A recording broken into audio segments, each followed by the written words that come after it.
Connor Workman. I'm studying level 2 health and social care at Llandrillo Coleg, and I want to be a primary school teacher.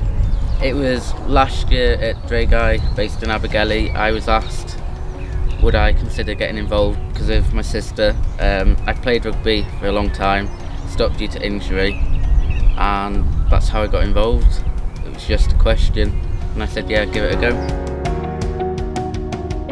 I run Colwyn Bay under 7s at the moment, going up to under 8s.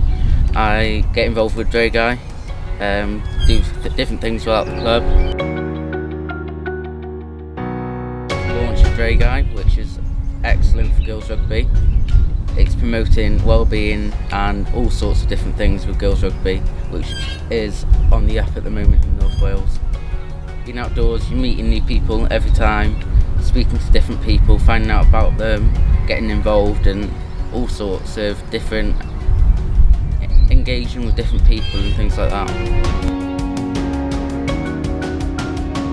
Parents.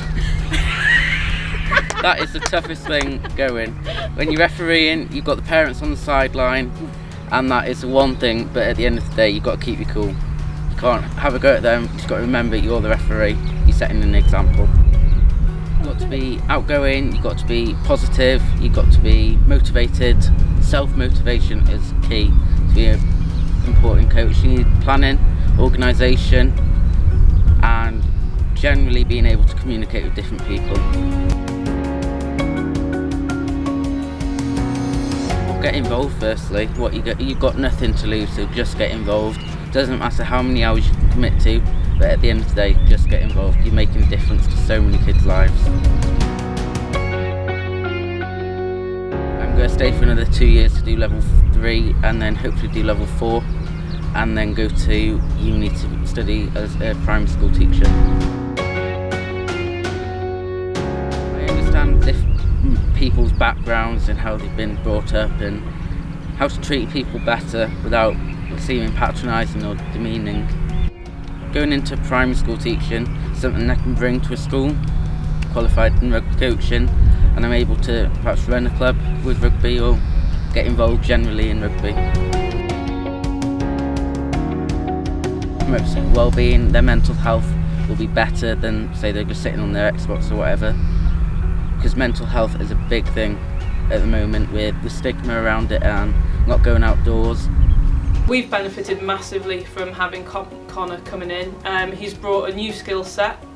He's helped a year group that were not so confident in teaching tag rugby, and he's been able to help the teachers by showing them new games and new ways of doing stuff. But also for the children, they've really enjoyed having the opportunity to learn how to play tag rugby. He's then come along to competitions with us. He's managed the team. He's been a great role model for the kids. They really look up to him, especially for those kids that sometimes can struggle in a classroom environment. They often, they shine when they are doing PE and they're given responsibility outside the classroom. So for them to have someone like Connor to look up to has been it's been really, really good for them, and they've really benefited from that. Basically, without the volunteers and the young ambassadors, young girls and boys wouldn't get the opportunity to play rugby and basically have a go. When I was their age, there was nothing like this, and I was 15 when I started, and I played with senior women. So to have the opportunity to play at such a young age is just superb.